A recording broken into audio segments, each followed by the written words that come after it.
आज आपण अळीवाचे लाडू बघणार आहोत.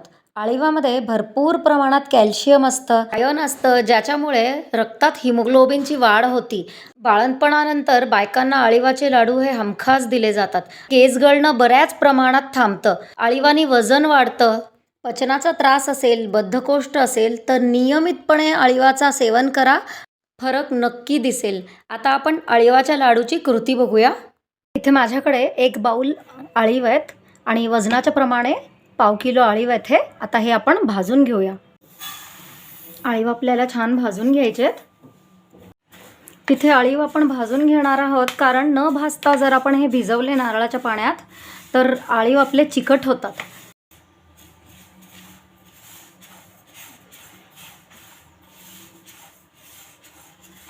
ऐकू शकता पॉपिंग साऊंड येत आहे.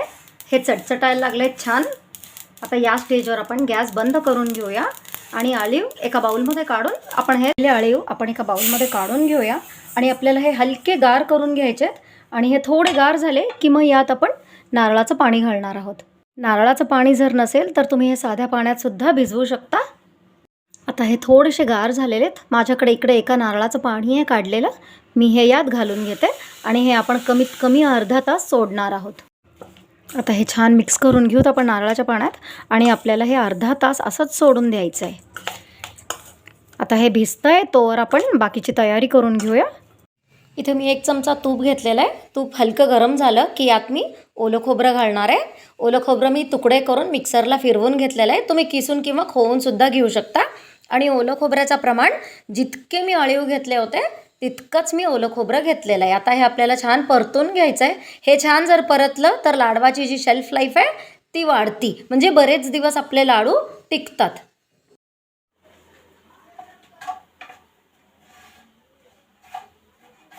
खोबरं आपलं छान परतून झालं की आपण यात जे भिजवलेले अळीव आहेत ते घालून घेऊया. आता अळीवसुद्धा आपले छान भिजलेत. अर्धा तास झाला आहे. आता मी यात भिजलेले अळीव आहेत ते घालून. आता जे भिजलेले अळीव आहेत ते मी या खोबऱ्याबरोबर मिक्स करून घेते आणि आपल्याला हे खोबऱ्याबरोबर छान 2 ते 3 मिनटं छान मिक्स करत हे परतून घ्यायचं आहे. खोबरं आणि अळीव एकजीव झाले पाहिजेत. कारण आपण हे लाडू थंडीसाठी करतोय त्यामुळे तूप एखादा चमचा जास्त झाला तरी चालतं. हे आपल्याला छान मिक्स करून घ्यायचं आहे खोबऱ्याबरोबर. आणि अळीवसुद्धा आपण इकडे 2 ते 3 मिनटं खोबऱ्याबरोबर पुन्हा एकदा परतून घेणार आहोत. खोबरं आपण छान परतून घेतलं आहे. अळीव आणि खोबरं छान एकजीव झालं आहे. आता आपण यात गूळ घालूया. इथे मी पाव किलो गूळ घेतलेला आहे. गूळ किसलेला गूळ आहे. हा पूर्णपणे ऑर्गॅनिक गूळ आहे. आता हे आपण हे सुद्धा आपण छान मिक्स करून घ्यायचं आहे.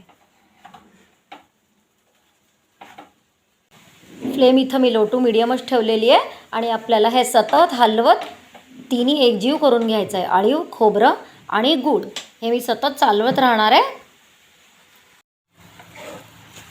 आता गूळ, खोबरं आणि अळीव छान एकजीव झालेत. आता हे आपण 2 मिनटं छान परतून घेऊ आणि हे थोडंसं गार झालं म्हणजे अगदी आपण हात लावा इतकं गार झालं की मग आपण ह्याचे लाडू वळणार आहोत. ह्याला अगदी मंद आचेवर 1-2 मिनटं आपल्याला परतून घ्यायचं आहे. हे तुम्ही सुद्धा तूप जर लागलं तर ॲडजस्ट करू शकता. आता या स्टेजवर मी गॅस बंद करते आणि यात आपण थोडीशी जायफळाची पावडर घालून घेऊया. जायफळाची पावडर करून ठेवलेली आहे साखरेबरोबर, ती पावडर घालून घेते. आपण कारण थंडीसाठी म्हणून बनवतोय त्यामुळे आपण ह्यात विलायची घालायचं थोडंसं अवॉइड करायचं. यात जायफळच घालायचं. आता हे आपण एका बाउलमध्ये ट्रान्सफर करून घेऊया आणि ह्याला हलकं आपल्याला थंड होऊ द्यायचं आहे. म्हणजे आपण लाडू वळू शकावं इतपत हे थंड झालं पाहिजे. आता हे आपण हात लावा इतपत थंड झालेलं आहे. याचे आपण लाडू वळून घेऊया. सहज वळले जात आहेत लाडू.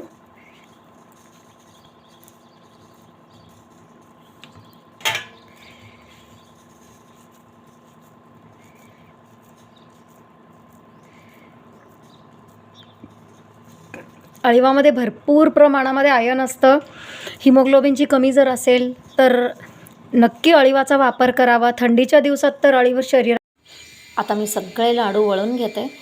व्हिडिओ आवडला असेल तर व्हिडिओला लाईक करा, चॅनलला सबस्क्राईब करायचं विसरू नका आणि सोबतच बेल आयकन हिट करा, जेणेकरून तुम्हाला आमची येणारी नवीन व्हिडिओजचं नोटिफिकेशन इमिडिएटली मिळतं.